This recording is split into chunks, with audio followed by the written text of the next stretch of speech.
네, 토론인. 오늘은 임혜규 전 새누리당 의원 그리고 정장선 전 민주당 의원과 함께 말씀 나누겠습니다. 어서 오십시오. 네, 안녕하세요. 네, 어서 오세요. 이제 황교안 총리 후보자 인준 문제요. 새누리당 오늘도 협상을 했는데 결렬됐습니다. 그래서 새누리당이 내일 단독 강행 처리하겠다. 뭐 단독 처리라고 그럽니다. 강행자 빼고 그러는데 어떻게 될 것 같습니까? 강행 처리할 것 같습니까? 뭐 딱 그렇게 답하기가 좀 어려울 것 같습니다. 근데 단독 처리 지금 이제 단독 처리를 하겠다는 거는 네. 총리 자리를 더 이상 비워놓기가 좀 어렵다. 네. 이런 것 때문에 이제 단독으로라도 처리하겠다는 것이지만 네. 사실 단독 처리하는 게 모양새가 좋지 않죠. 그렇죠. 예, 그래서 가급적이면은 합의 처리될 수 있도록 좀 하는 게 좋다고 보는데, 근데 네. 지금은 사실 공이 그 후보자에게 있지 않나 싶기도 해요. 아, 그래요? 예, 야당이 지금 사과를 요구하고 있는데 그걸 황교안 후보자가 그걸 받을 거냐 말 거냐에 의해서 결정이 된다 이런 말씀이신가요? 저도 그런 면이 좀 있는 것 같습니다. 왜냐하면은 청문회에서 물론 이제 후보자가 입장에서 보면 청문회 때 야당에서 한 여러 가지 공세에 대해서 좀 부당하다고 생각하는 바도 있고 또 야당 입장에서는 충분히 밝히지 못했다, 밝혀지지 않았다고 하는 이런 측면이 있기 때문에 그 사실 그런 점을 법무부 장관 하실 때보다는 이제 총리를 하시는 거기 때문에 총리는 훨씬 법무부 장관보다는 이제 이 총체적으로 여러 가지를 고려하셔야 되니까 또 아우르고 가셔야지 전국의 어려운 점을 돌파해 내실 거니까 앞으로도요. 그런 점에서 총리직을 앞으로 잘 하시려 하더라도 지금 청문회 사안에 대해서도 조금은 더 유연한 모습과 또 품는 이런 모습이 필요하지 않나. 이를테면은 뭐 포괄적인 어떤 유감의 표명 이런 거를 그럴 것 생각하시는 같습니다. 겁니까? 그런 거는 이제 뭐 지금 야당은 뭐 3대 의혹이다 그러면서 제기하는데 그걸 또 일일이 해명하거나 뭐 이렇게 하는 것은 이제 그 상황이 좀 아닌 것 같고. 그건 청문회 때 충분히 했고. 그러니까 포괄적으로 뭐 이렇게 유감 표시를 하는 것으로 야당의 요구를 수용하는 모습을 갖추는 것이 필요하지 않냐 이런 말씀이시죠? 저는 그렇게 생각합니다. 어떻게 보십니까? 우리 임 전 의원님께서 말씀을 다 해주신 것 같아요. 그리고 지금 전 메르스 문제 때문에 굉장히 심각하지 않습니까? 그리고 또 국민들께서 볼 때 정치에 대한 불신도 워낙 크기 때문에 이 문제는 어떻게든 합의 처리돼야 될 것으로 보는데, 그러니까 이번에 청문회 과정을 보면은 그 장관 때보다도 더 새로운 것도 많이 나타난 것 같고, 또 국민들이 납득 못하는 부분도 있지 않습니까? 또 지난번 안대희 전 총리 후보도 그 수임료 문제 때문에 낙마를 하셨는데 지금 이 황교안 후보도 보면 그 수임료가 굉장히 많은 것을 받아서 국민이 납득 못하는 부분도 있고. 그런 부분이 계속 논란이 되어 왔음에도 또 이제 그렇게 또 나오니까 국민들 많이 실망할 수도 있고 또 병역 문제까지 해서 여러 가지 또 덧붙여서 자료 제출을 꽤 늦게까지 하질 않아가지고 그 때문에 또 계속 언론에도 많이 크게 나오고 했었는데 이런 여러 가지 보면은 저 총리 후보자께서 본인이 여러 가지 좀 입장을 밝혀주시고 그리고 어쨌든 국회법 개정 있지 않습니까? 청문회 자료 제출 같은 거 이제 그런 것도 여당이 좀 받아줘서 이렇게 잘 합의해서 표결에 들어갈 수 있도록 하는 게 좋지 않겠냐 이런 생각이 듭니다. 이 청문회 개선과 관련된 이 법률 개정안은 뭐 여야의 여러 의원들이 지금 그 제출해 놓고 있는 상태 아닙니까? 그러니까 그것을 이제 그 병합해서 처리하는 과정에 지금 이번에 야당이 제기하는 자료 제출 문제를 좀 강화한다든지 하는 것들이 좀 포함되는 식으로 여야가 협의해서 하면 그 문제는 이렇게 타협하는데 어렵지 않을 것 같은데. 뭐 여당에서도 그 부분은 굉장히 좀 긍정적으로 보지 않나 이런 생각이 들고 또 이번에 저도 보니까는 그 자료 제출 요구권 중에서 거의 한 60% 이상을 자료 제출을 거의 하질 않아가지고 문제가 됐다 이런 얘기도 보면은 이런 부분에 문제가 있다면 전 법 개정안도 할 필요는 있고 어쨌든 그 지금 굉장히 전국이 심상치가 않고 또 국민들께서 워낙 고통이 심하시기 때문에 이런 부분까지도 꼭 이렇게 볼썽사납게 해야 되겠느냐 하는 부분에서 한 번 더 생각해 볼 필요가 있다. 두 분이 그 황교안 후보자가 좀 포괄적인 수준의 유감 표명을 하는 방식을 통해서라도 좀 결자 해지 모습을 보이는 게 좋겠다 이런 말씀이시잖아요. 왜냐하면 야당도 지금 보면 사실 이런 전국에 뭐 아예 낙마를 시키겠다 이러지 않으시잖아요. 왜냐면 지금 사실 야당이 그렇게 해가지고 국민들한테 어떻게 보이겠어요? 그러니까는 야당도 적절한 선에서 지금 요구하고 있다고 보여지거든요. 그러니까는 이럴 때 이제 그 서로가 잘 정치력을 타협하는 발휘해라. 모습을 보여주는 게 정치의 묘미다. 저는 이렇게 생각합니다. 근데 지난번에 그 문영표 장관 그 사실은 메르스 전에 그 복지 문제, 공무원 연금과 이 국민연금 파동이 있었을 때 문영표 장관의 발언을 문제 삼아서 야당에서 해임 건의안 내겠다 그랬잖아요. 그때도 여야가 막 이렇게 협상한 결과 유감 표명을 하는 걸로 여야가 합의하고 그것에 따라서 문영표 장관이 이렇게 했잖아요. 그러니까 이제 지금 이 황교안 후보자 경우에도 뭐 본인이 풀 수도 있지만 지금 여야가 어쨌든 계속 인준 문제를 가지고 협상하고 있으니까 그 여야가 큰 틀에서 그런 차원의 유감 표명을 하는 걸로 정리하고 본회의에 가서 각자 찬반 토론하고 가자. 이렇게 합의하면 그 총리 후보자가 합의에 따르는 이런 식의 과정은 불가능할까요? 그거 좋은 것 같은데요. 아, 그게 더 좋은 것 같습니까? 그게 어쩌면 황교안 후보자보다도 정말 예. 정치를 하는 정당이 그리고 정치적으로 문제를 풀어서 황교안 후보자로 하여금 받아들이게끔 이렇게 하는 게 훨씬 좋은 해법일 수도 있을 것 같은데요. 그 동의하십니까? 뭐, 그러면 뭐 이제 뭐 몇 시간 안 남았습니다만 여야가 그렇게 협상을 하면 될 것 같은데요. 알겠습니다. 뭐 방송 보고 있을 테니까. 그 국회법 관련해서도요. 지금 정의화 의장의 중재안을 여야가 어쨌든 이제 수용을 해서 정부에 송부한 상태인데 청와대에서 나오는 얘기가 말이죠. 뭐 한 글자 고쳤다. 뭐 우리 입장 변한 게 없다 지금 이러고 있습니다. 어떻게 보십니까? 제가 전에도 이제 현직에 있을 때 보면은 그 행정부에서 시행령을 만들 때 저희들은 잘 몰라요. 그러니까 저희는 법만 만드는데 사실 굉장히 관심 갖고 하지 않습니까? 근데 그 후에 시행령을 어떻게 하는지 알 수도 없고 또 사실 이렇게 별로 관심도 갖지 않습니다. 근데 나중에 보면 시행령이 모법에 취지에 어긋나는 경우도 꽤 있는 것 같고 또 심지어 어느 경우까지 있냐면 상임위에서 통과돼서 법사위로 가지 않습니까? 그럼 상임위에서 행정부 마음에 들지 않는 문구라든가 조항이 있지 않습니까? 그럼 이 상임위하고 상의하지 않고 법사위에서 고치는 경우도 있어요.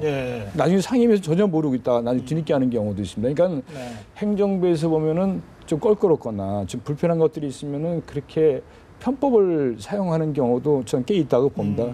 더구나 시행령은 국회들 관심을 별로 갖지 않고 또 잘 모르고 하니까는 그런 경우가 있는데 어쨌든 이 행정명령, 그러니까 뭐 시행령 같은 경우는 모법에 정해진 범위 내에서 하도록 헌법에도 규정돼 있지 않습니까? 근데 지금까지 행정부에서 그렇게 한 부분이 있다고 본다면은 지금까지는 통보를 하도록 돼 있지만은 이것을 어쨌든 고치도록 하는 것은 그렇게 크게 위헌이라고 보질 않습니다. 그래서 그런 걸 감안하고 또 이번에 또 여야가 합의를 보고 또 정의화 의장께서 절충안까지 만들어서 보냈다면은 저는 청와대가 이것은 수용하는 게 옳다 저는 이렇게 생각을 합니다. 수용하는 것이 옳다.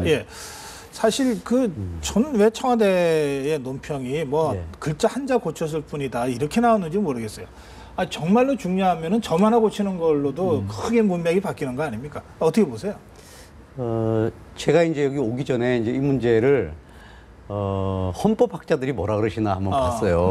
그랬더니, 그러니까 이제 거기도 이제 찬반이 좀 있긴 하지만 대체로는 그러니까 상권 분립의 원칙을 이제 들어서 위헌 소지가 있다는 쪽에 의견이 좀 있더라고요. 좀 많은 것 같아요. 요청으로 고친. 그러니까 그러니까는 이 요구해서 요청으로 고친. 그러니까 대통령 아니죠. 그러니까 그 대통령령이 그러니까는 그 모법이 되는 그 법률을 위배했다고 봤을 때 그것을 국회가 지금 이제 국회법 개정안이죠. 그것을 수정토록 그러니까 요구하거나 혹은 요청하는 거. 요구나 요청은 똑같은 소리니까요. 그렇게 하는 것이 위헌의 소지가 있다는 의견이 있더라고요. 그래서 이게 뭔가 제가 봤어요. 그랬더니 그러니까 그렇게 이게 위헌의 그러니까 법률에 안 맞는 대통령령인 것 같으니 그것을 좀 살펴보라고 통보할 수는 있는 거죠. 근데 이거를 그렇게 하라고 수정하라고 요구하는 거는 굉장히 광합적이라는 거예요. 이게 과하다는 거거든요. 근데 그러면 그거는 그런 경우가 실제로 있잖아요. 실제로 이번에도 이제 그런 논쟁이 있고 그럼 그럴 경우는 어떻게 하느냐? 그거는 결국은 행정 심판을 통해서 그러니까 행정 재판을 통해서 해결해서 상권이 분립이 돼 있다는 거죠. 그러니까 국회에서 법의 대강을 만들면 그러니까 행정부가 그것을 시행할 수 있는 영을 만드나 그것이 법에 위반될 때는 사법부가 판단하도록 한다. 이렇게 하는 거죠. 이렇게 이런 절차라고 하는 것이 이제 헌법적인 질서라고 얘기를 하는 건데 그것을 조금 뛰어넘을 정도로 국회가 행정 입법에 대해서도 간섭을 하는 여지가 있다. 이런 게 헌법학자들의 많은 부분에 그 위헌성에 대해서는 두 분이 생각이 다르시군요. 아니요. 근데 예. 저는 예. 그래서 헌법학자들은 이렇게 생각하실 수 있겠구나. 근데 사실은 이 요구가 나온, 그러니까 국회법 시행령이 나온 맥락이 또 있잖아요. 그게 네. 세월호 특별법이 뭔가 시행령에서 약간 좀 이렇게 왜곡시킨다고 하는 문제제기 때문에 나왔고, 네. 또 그런 문제가 국회의원들 입장에서는 여당에서도 뭐 부분적으로는 그 말도 일리가 있는 것 같다 해서 합의해 준 거잖아요. 네. 사실 그래서 이루어졌기 때문에 제가 보기에는, 그리고 우리나라의 이제 행정이 국회보다는 좀 강한 면이 있고 그러니까 행정이 좀 일방적으로 하는 면이 있고, 그래서 그런 맥락을 놓고 본다면 지금 그 국회법 개정안을 고치자고 하는 것도 꼭 헌법적인 것만은 따질 수 없는 요인이 있다고 봅니다. 그 위헌적 요소가 있다 하더라도 있다 하더라도 청와대가 그걸 수용하는 것이 좋겠다 이런 그래서 말씀. 저는 그런데 여기서도 저는 그래서 좀 절충안이 있을 수 있을 것 같아요. 그러니까 이 법은 이 전체 시행령과 이 법과의 관계를 다 고치기보다는 그러니까 이 문제가 된 세월호 특별법 같은 걸 개정할 수 있거든요. 그런데 요구나 요청이나 같은 말이라고 그러셨는데 뭐 뜻은 비슷합니다만 제가 이거 국어사전도 찾아봤어요. 요구는 정당하게 요청하는 겁니다. 요구하는 겁니다. 이게 정당하게 요구하는 것이니까 안 듣는 거가 부당한 거가 되는 거예요. 요청은 정당 부당을 떠나서 그냥 내 바람을 얘기하는 거고 들을지 말지는 그쪽이 알아서 판단하라는 겁니다. 그래서 요구는 상대적으로 강제성이 상당히 있는 표현이고 요청은 강제성이 덜한 표현이라고 국어사전에 나와 있습니다. 그러니까 이번에 정치권에서 어쨌든 이 문제를 가지고서 지금 열흘 넘게 머리를 맞대고 어쨌든 절충을 해낸 거가 이 강제성을 약화시키는 요청이라는 표현으로 자꾸를 고친 거 아닙니까? 그렇게 해서 청와대의 그 위헌이기 때문에 거부권 행사해야 된다고 하는 주장의 근거를 지금 약화시켜 놓은 거거든요. 그러니까 그런데도 불구하고 청와대가 뭐 자꾸 한자 고쳤을 뿐이다. 우리는 변한 게 없다 이러면서 애초 시사한 대로 거부권을 행사한다면 이 전국 경색은 불보듯 뻔한 것 아니냐. 이제 이런 예측이 나오고 있는데 어떻게 전망하십니까? 저는 그렇다고 봅니다. 그래서 그럼 청와대가 거부권 행사를 그렇게까지 안 갔으면 하는 바람인 거죠. 지금 상태에서는. 그래서 저는 이런 사태가 벌어진 그 맥락을 좀 중시하고 그것을 존중하는 의미의 해법을 모색하려 해야지 지금 이렇게 부딪혀서 이게 오랫동안 왔잖아요, 지금. 그래서 그걸 또 한번 풀려고 그래서 국회에서 국회의장이 참았잖아요. 그걸 바로 이송할 수 있는데 본회의 통과하고 난 다음에 근데 바로 이송하지 않고 또 한번 합의를 보려고 노력해서 어쨌든 한 글자지만 고쳤단 말이에요. 뭔가 뜻을 담아서. 그런 거를 그냥 그 과정을 다 묵살하고 그냥 또 거부권을 행사하면 이게 사실 정치가 실종이죠. 그렇죠. 제가 볼 때는 한 두 가지 측면에서 본다면은 이번에 세월호 문제가 사실 가장 비극적이라고 보는데 그게 정치 쟁점화, 정치 대상이 된, 정쟁의 대상이 됐다는 게 좀 굉장히 안타깝게 생각합니다. 그리고 모든 국민들이 아마 굉장히 안타깝게 생각하고 우리 수준에 대해서 한탄하지 않습니까? 세월호 같은 것은 가장 순수한 입장에서 돼야 되는데 어느덧 이게 정치 쟁점화되고 정쟁의 대상이 된 것 같은 데 대해서 굉장히 아쉽게 생각하지 않습니까? 근데 이번에 이 시행령 문제도 여기서 연유했기 때문에 이게 다 논쟁의 대상이 됐다고 생각을 합니다.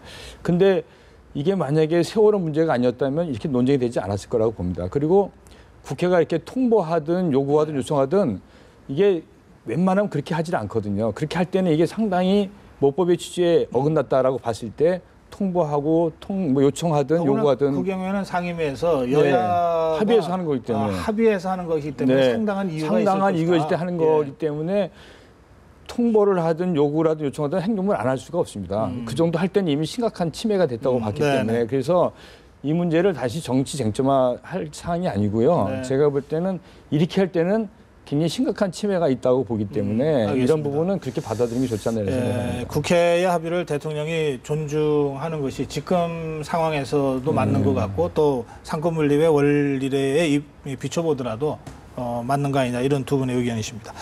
자, 메르스 정국이라고도 이제 부르는데요. 이 메르스 정국 속에서 이제 정부가 초기 대응에 실패했고 지금도 뭐 제대로 대처하는 것 같지가 않다고 많은 국민들이 걱정도 하고 우려도 하는데 정부의 무능을 이제 질타하는 목소리들이 그동안 많았습니다. 근데 그런가 하면 그 와중에 박원순 서울시장이 뭐 긴급 기자회견을 통해서 좀 충격적으로 메르스에 대한 서울시 차원의 어떤 대책을 내놨고 뭐 그런 흐름과 연동되어 있겠죠. 이 차기 지도자, 차기 대선 후보 적합도 1위까지 이제 치고 올라갔습니다. 영국 언론인 가디언지가 박원순 시장을 세계 5대 시장 중에 한 사람으로 또 소개한 이 기사가 묘하게 지금 이 시점에 또 나왔습니다. 그래서 뭐 박원순 대세론이 또 조금 이런 감이 없지 않아 있습니다만 나오고 있는데 의원님 어떻게 보시는지요? 그 대세론이라고 하는 것은 뭐 수시로 바뀌기 때문에 저는 그렇게 큰 의미가 있다고 보지는 않습니다. 네. 그리고 또 하나는 이번에 그 세월호 그 사건 때처럼 이번에 메르스가 또 이렇게 정치적으로 또 이렇게 논쟁거리가 되는 것은 더 적절치 않다고 생각합니다. 우리가 미국 같은 데 선진국을 봤을 때 9.11 테러 났을 때도 책임 문제는 논한 적이 없습니다. 그런데 네. 지금도 저는 정부에서 할 말이 굉장히 많지 않습니까? 초기 대응 못하고 이렇게까지 막 심화될 때까지 정부에 뭐였냐 할 말이 굉장히 많지만은 지금 다 자제하고 있지 않습니까? 네. 그래서 빨리 이 문제를 해결하는 게 중요하다. 그래서 다들 아마 야당에서도 정부에 대해서 비난하고 하는 걸 굉장히 자제하고 있을 거라고 생각을 합니다. 네. 그만큼 사안이 심각하고 지금 국민들 불안을 덜어드리는 게 제일 중요하기 때문에 이런 과정이기 때문에 뭐 박원순 시장이 한 것이 일부 논란이 있을 수 있지만 어쨌든 그때 그렇게 함으로써 정보 공개가 빨라지고 또 중앙정부와 지방정부의 협업관계도 빨리 신속하게 이루어지고 있지 않습니까? 네. 문제점이 개선된 거죠. 그러니까는 장단점이 있을 수 있지만 이거 가지고 정치 쟁점만 하고 또 무슨 대선 문제 논의하는 자체가 저는 또 흔히 말해서 좀 웃기는 일이라고 생각합니다. 예. 예, 그래서 이 문제는 정치인들이 제대로 자제해서 우선 총력을 기울여서 메르스 퇴치하는 데 총력을 기울이고 예. 나중에 그 문제는 해도 된다. 말씀대로 박원순 시장도 이 정치적으로 해석되는 것을 극도로 조심하긴 하더라고요. 네, 그렇게 예. 해야죠. 저도 뭐 우리 정장선 선배님 말씀에 공감하고요. 네. 그래 지금 사실 그러니까 그 뭐 대선 그 후보 적합도 조사는 뭐 늘 하는 거니까 주기적으로 예. 하니까 또 그런 나오니까 그게 또 뉴스를 타고 이렇게 되는 것 같아요. 근데 네. 사실 그런 뉴스가 네. 그런 뉴스조차 좀 자제해야 될 것 같아요. 지금은 아, 제 보기에는 예. 왜냐하면 그게 뭐 잘못하면 박원순 시장 자체도 피해자가 되거든요. 네. 그죠? 그렇게 논의되는 것 자체가 그렇게 좋은 때가 아니니까 때가. 그래서 네. 오히려 그런 거를 좀 피하고 우리 정치인들이 스스로 그런 거를 좀 조심하고 언론도 그런 걸 좀 조심하고 이래서 지금은 정말로 극복하는데 힘을 알겠습니다. 모으는 쪽으로 하면 좋을 것 같습니다. 두 분이 다 경기도의 그 연고를 갖고 있는 정치인들이시죠? 이제 임혜규 전 의원께서는 경기도 부천입니다. 부천이시고 정장선 전 의원께서는 경기도 평택. 네, 이번에 유명해진 평택입니다. 그래요. 평택 괜찮습니까? 아, 예.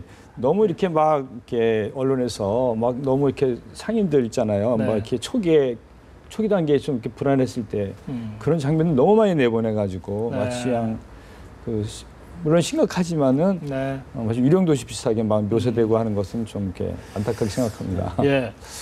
그 잠시 후에 제가 원유철 새누리당 정책위의장을 모시게 돼 있는데 오늘 평택 정치인이 두 분이 나오시는군요. 부천은 어떻습니까? 부천도 그 확진 환자가 나오고 네. 또 그분이 그 부천의 여러 병원과 심지어는 이제 찜질방에서 하룻밤 자기까지 하고 이래서 예. 부천시장께서도 그 이제 그 여러 경로에 대해서 상세히 발표도 하고 네. 이러면서 초기에 공개하고 이럴 때 또 꽤나 그렇게 했었죠. 그래서 부천도 굉장히 그 시민들 불안해 하시고 이제 그렇게 돼 있어서 소상공인들 어디나 그렇지만 굉장히 어려움 많이 겪고 있습니다. 예, 뭐 이 굉장한 어려움을 겪고 있다 그러더라고요. 예. 그래서 뭐 주로 소상공인 지원책을 포함해서 추경을 긴급히 편성해야 되지 않냐 이런 논의들이 정치권에서 이제 본격화되고 있고 최경환 경제부총리도 추경을 시사하는 발언을 지금 하기 시작했어요. 예. 추경 필요하다고 생각하십니까? 우선 그 시점상 아주 적절하다고 생각이 듭니다. 예. 국회에서는 물론 뭐 그렇게 해서 해결되냐 이런 말씀도 있지만 지금은 사실 그 소상공인들이나 이런 피해를 받는 많은 분들에 대해서는 뭔가라도 해야 되잖아요. 지금 아무것도 안 한다는 거는 말이 예. 안 되니까. 그래서 그리고 또 추경을 한다고 해도 뭐 거의 그것이 집행되는 거는 8, 9월 돼야지 이게 네. 집행이 되는 거기 때문에 네. 가급적 빨리 그러니까 하려면 빨리 해야 된다는 얘기들이 빨리 많습니다. 하는 게 맞는 것 같습니다. 지금 당장 국회 열려 있으니까 최대한 속도를 내서 그렇게 생각합니다. 하루라도 빨리 집행하도록 해야 추경 효과가 있지 않냐. 그렇습니다. 예, 그런 얘기들이 많더라고요. 예. 저는 지금 최경환 그 경제팀이 굉장히 지금 여러 가지 실기를 많이 해왔다고 생각해요. 그동안에 보면은 그 말은 많이 했지만은 실제로 경제에 흔히 뒷북 행정을 많이 했다. 그래서 경제를 살리는데 큰 역할을 못했다라는 비판도 많이 받고 있고, 그러니까 실제로 경제인들 만나면 그런 소리를 많이 듣습니다. 근데 지금 메르스 때문에 심지어는 지금 중국 관광객이 10만 명이 지금 오는 걸 취소했다고 제가 어저께 그 항공사 임원을 만났더니 10만 명이 취소를 했다. 이대로 가면 더 심각하다. 그리고 저희 오늘 제가 오늘 여기 방송 나오려고 머리 깎은 건 아니지만 오늘 미장을 갔는데 손님이 하나도 없어요. 제가 뭐 깜짝 놀랐습니다. 그러니까 지금 다 텅텅 비고 막 이러지 않습니까? 뭐 추경을 해야 되겠죠. 그렇지만은 그거 갖고 얼마나 효과가 있을지 모르지만 어쨌든 굉장히 심각하다 지금. 그리고 이대로 이게 만약에 이런 상태로 몇 주 더 가면은 또 그 후에 이게 바로 또 메르스가 종식이 된다고 해서 바로 회복되는 거 아니지 않습니까? 그래서 그러니까 총력을 기울여서 할 수 있는 방안을 다 써야 된다 지금. 그런 생각을 가지고 있습니다. 알겠습니다. 사실 추경이라고 하는 게 워낙 상황이 긴급하니까 원래는 추경 그러면은 뭐 여당 정부는 하려고 그러고 야당은 꼬치꼬치 따져보고 뭐 이렇게 하는 건데 지금은 야당 쪽에서도 지금 워낙 상황이 급하니까 추경에 대해서도 열어놓고 보는 것 같습니다. 분위기가. 그렇다면 기양할 거라면 정치권이 머리 맞대고 수기하면 바로바로 이 절차를 밟을 수 있기 때문에 제가 그 말씀을 꼭 드리고요. 그 아까 이 박원순 시장의 행보 정치적으로 해석하는 것이 박원순 시장한테도 도움이 안 된다 이런 말씀까지 제가 들었는데 근데 이제 이번 상황에서 보면 박원순 시장과 남경필 경기지사가 조금 다른 행보를 보여서 그것도 또 상당히 이제 국민들이 관심을 갖고 봅니다. 뭐 남경필 경기지사의 행보에 대해서도 뭐 지나치게 정치를 해석할 필요는 없겠습니다만 두 분이 워낙 경기도에서 또 정치를 하시니까 남 지사 행보에 대해서는 어떻게 보시고 계신지요? 우선 경기도는 그 연합 정치를 한다는 기치하에 그 부지사가 지금 야당 출신 전 국회의원 이규 부지사님께서 하시잖아요. 그래서 이번 대책을 할 때도 실질적인 총괄 지휘는 이제 이규 그 사회통합 부지사가 하셨고. 그래서 우선 내부적으로 이제 도의원님들하고 이렇게 같이 이렇게 통합해가지고 어떤 대책을 같이 세우고 이런 모습이 우선 좀 좋았던 것 같아요. 그러다 보니까 내부적으로도 그러다 보니까 경기도 의회는 새정치 야쪽이 다수죠. 그런데 이제 합심해서 이제 하는 모양이 있고 또 하나는 그렇게 하다 보니까 이제 중앙정부하고 지방자치단체하고 약간 불협화음이 있을 때도 다 모아서 우리가 협력하자 이런 분위기를 조정하는 중개자 역할도 좀 할 수 있었고 그래서 그냥 조용하게 그리고 이제 경기도의 의료기관들하고 같이 해서 수원 의료원을 이제 핵심 진료기관으로 하고 그쪽에 의료인이나 장비도 다 지원해주고 협약도 맺어내고 그래서 그런 일선에서 어쨌든 그렇게 좀 같이 힘을 합쳐서 하면은 시너지를 낼 수 있는 것들에 대해서 이렇게 하면서 중앙정부의 어떤 지도력을 세워주고 이런 역할을 좀 하셨던 것 같아요. 남지사는. 그래서 그런 점들은 좀 적절하지 않나 이런 생각이 들고 근데 마치 그것이 무슨 뭐 이렇게 박원순 시장님과 무슨 대비해서 이렇게 할 수 있는 건 아닌 것 같아요. 왜냐하면 박 시장님이 초기에 이제 정부 공개하지 않은 거에 대한 국민들의 불안이나 이런 것들을 해소하기 위해서 어쨌든 선도적으로 또 역할도 해냈고 그래서 약간 이러저러한 점들은 있지만 그래도 지자체장들이 요번에 민선자치단체장답게 그것도 큰 자치단체장답게 중앙정부와 함께 이 문제를 대척하려고 여러 가지 나름대로 노력한 점을 이렇게 그냥 이렇게 각자 이렇게 봐주면 좋지 않겠나 이런 생각이 듭니다. 말씀하셨습니다마는 이 경기도 경우에 지금 지방정부 차원의 연정 아닙니까? 그러니까 연정의 힘이 이번에 좀 발휘된 것 아니냐 그런 그 평가도 가능한 것 같은데요. 남경필 지사는 지난번 국회 때도 뭐 같이 저하고도 계속 많은 것을 상의하고 같이 일을 많이 했던 사실 파트너 같이 일을 많이 해서 누구보다 뭐 잘 알고 또 여야 다 좋아하고 있지 않습니까? 또 이번에 아까 말씀하신 것처럼 연정 그런 분위기도 만들어가서 여야가 이렇게 협의해서 풀어가는 그런 것을 실험적으로 많이 하고 있어서 좋게 보고 있고 그런 것들이 앞으로 성과를 내서 이게 우리 정치의 가장 큰 문제가 뭐냐면 소통이 잘 안 되고 그러니까 남의 얘기는 안 듣고 내 얘기만 하는 정치 이거를 저는 극복을 해야 된다고 생각합니다. 그러니까 내가 하고 싶은 얘기를 좀 줄이고 들어주는 정치가 필요하고 그건 대통령과 국회 네. 또 여야 또 여당 내 다 이렇게 해야 되는데 중앙정부와 예, 지방정부. 그게 전혀 안 되는 상태에서 이런 실험이 잘 돼서 예. 좀 들어주는 정치 또 상대를 인정하는 정치가 되는 것을 잘해서 성공했으면 좋겠어요. 예. 사실 지금 같은 지금 그 화면이 나가고 있습니다만은 새누리당 소속의 경기도지사와 좀 진보 성향, 야성향의 이 경기도 교육감, 예.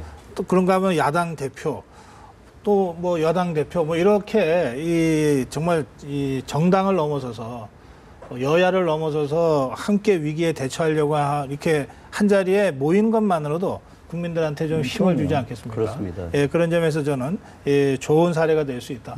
그런 생각이 듭니다. 오늘 말씀 여기서 마무리합니다. 고맙습니다. 네. 예. 감사합니다.